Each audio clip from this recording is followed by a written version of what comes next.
The first message I want to make sure to give over is that we are right now in times of tremendous opportunity, more opportunity probably than ever before. We have to shift our consciousness from what the Jews of the exile owe us to really what we're obligated to give to them, what we should be giving to them, which is the truth.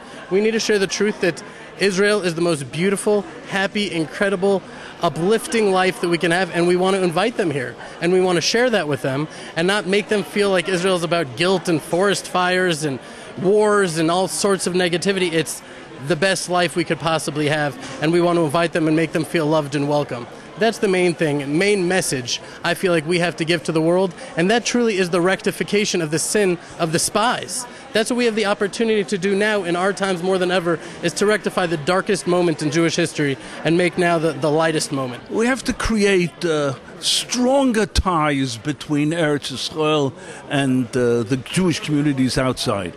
And I believe that there's one distinct aspect of this problem that has not been dealt with, or let's say an opportunity that hasn't been used.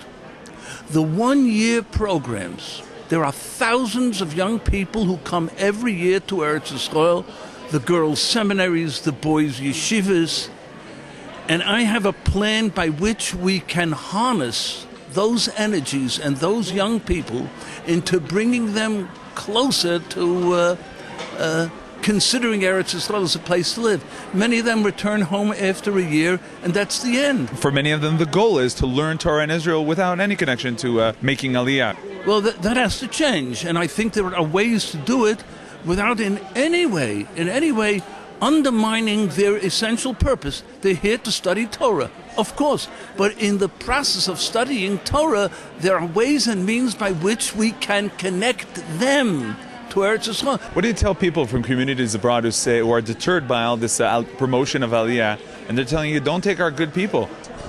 Abraham was a really great person. He was a great leader, a great teacher, and when God said, Lech lecha ma'artzecha, he didn't say, well, who's going to take care of everybody here in Haran? He just went. Bottom line is we're all dispensable. God uses us for what he wants to use us for, and if there's any message that can really inspire and teach, it's that of example. And if the best of the best in the exile come to the land of Israel, people will see that and follow suit. When you promote Aliyah, what are you doing to the community? How about that issue? That's a very complex question, but I have a very simple answer. I believe with perfect faith that it's a mitzvah to live in Eretz Yisrael. Then all of the other considerations simply don't count anymore, except for people who are in positions of leadership in the United States.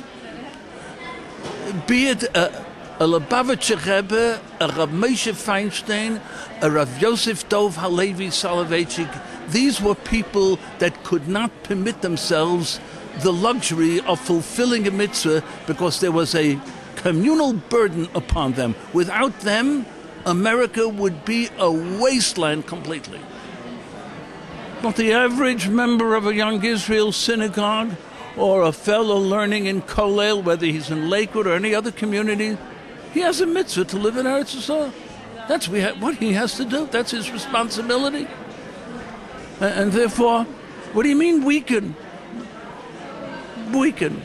We belong here. By the way, the end is everybody's on the way here. They're going to make it here. So get here while you can still afford an apartment. One of the main issues I would like to focus on is the fact that Rav Soloveitchik once complained that Jews in diaspora, especially in the United States, are not willing to sacrifice. They're looking for peace of mind. And I think the past few years it was changed, and it's a very, very important change. Long time ago, you wouldn't find young adults from the modern Orthodox society who will go to be in education. Now, many of them are looking into education. You won't find many of them will go to be rabbis. Now they are. You won't find many of them thinking seriously about making Aliyah, knowing that they have to sacrifice.